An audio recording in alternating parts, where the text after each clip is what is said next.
Berikutnya, bila dibutuhkan untuk mendakwahkan ajaran Islam ini, ada al-munadharah al-ilmiyah, ada diskusi, ada debat, membantah sesuatu yang dinilai menyimpang. Nah, Kiai Lutfi ini wani gaperan itu. Apa motif dan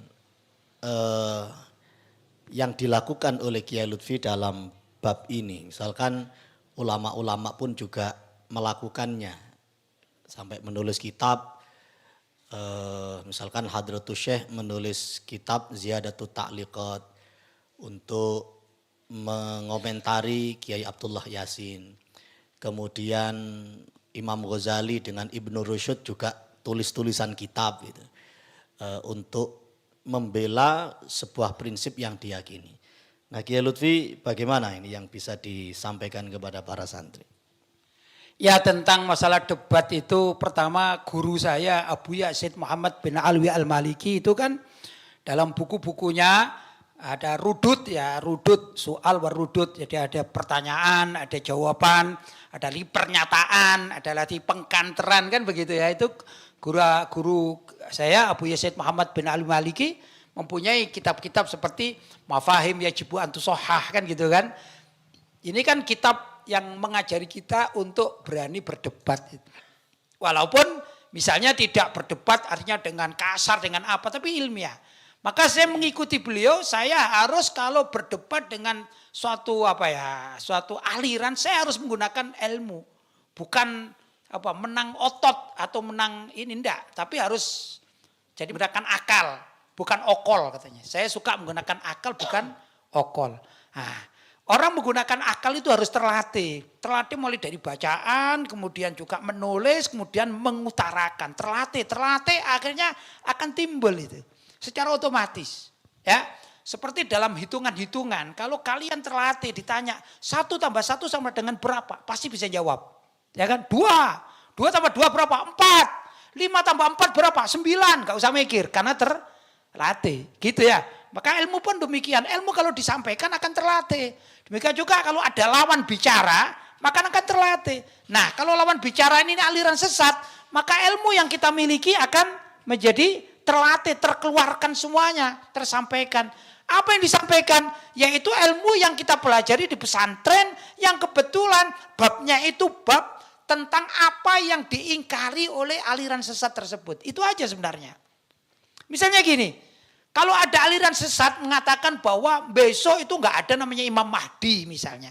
Kita mulai kecil diyakinkan ya bahwa Imam Mahdi itu besok akan muncul, kan begitu ya. Akan lahir Imam Mahdi. Berarti kita harus mengatakan ada kok.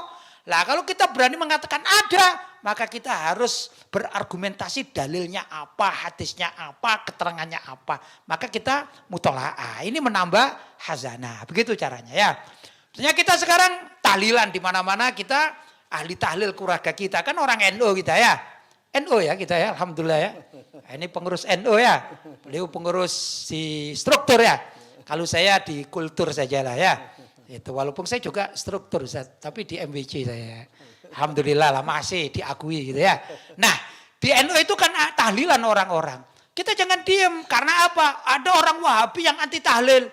Jangan kita diem, ya biar saja mereka marah, jangan gitu. Kita berusaha untuk mencarikan dalilnya tahlil itu apa. Menurut Al-Quran apa, hadis apa, pendapat para ulama apa gitu. Kita cari. Nah, dengan kita mencari itu menjadikan tambahan ilmu bagi kita. Tatkala kita berhadapan dengan orang-orang tersebut, kita bisa mengkanternya dengan ilmu. Ini saya katakan pakai akal, jangan pakai okol. Begitu ya. Kalau okol apa? Ya kaprakan tadi itu, bawa pentung, bawa apa gitu. Kalau saya bukan tipe itu. Bukan saya mengatakan mereka yang seperti itu pasti salah, enggak. Saya enggak begitu ya. Bukan. Nabi Musa kemana-mana bawa tongkat kok. Kan gitu kan, boleh enggak bawa tongkat? Boleh. Nabi Musa bawa tongkat kan gitu. Bila perlu ya ditongkat kan gitu kan ya. Tapi saya memilih tidak seperti itu, tapi memilih akal daripada okol gitu ya. Gimana? Ya sudah. Caranya mengolah akal ini sampai kita sesuai dengan ajaran Al-Quran, ajaran hadis, ajaran para ulama salaf. Begitu.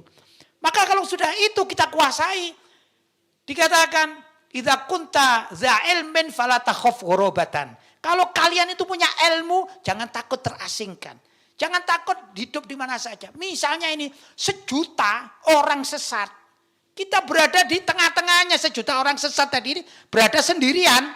Kalau kita punya ilmu, gak usah takut. Begitu. Kenapa? Kita bisa jawab kok. Karena kita punya ilmu. Lah ilmunya apa?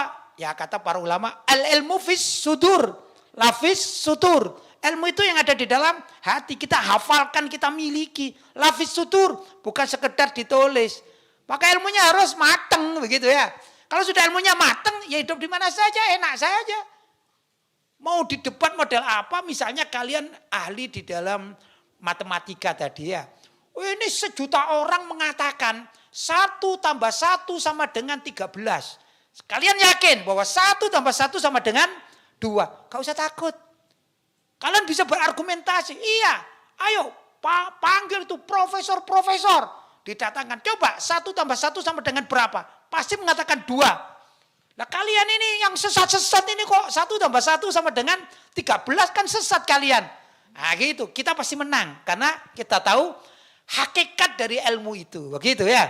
Ini yang penting. Jadi matang di dalam keilmuan, menghafalkan, meyakini, menghafalkan, baru kemudian menyampaikan. Itu yang terbaik. Begitu. Nah, kata kuncinya ikhtilaf ilmi bukan ikhtilaf maslahi. Perbedaan yang kita bangun, diskusi dengan yang lain harus berdasar atau berbasis ilmu, bukan berbasis kepentingan. Entah kepentingan pribadi, kepentingan dapurnya, kepentingan kelompoknya, kepentingan partai politiknya, itu tidak beliau harapkan. Jadi intinya adalah ikhtilaf ilmi, perbedaan yang berbasis ilmu. Baik, kita sebentar lagi akan memasuki waktu asar, kita batasi sampai 15 sampai 20 menit lagi.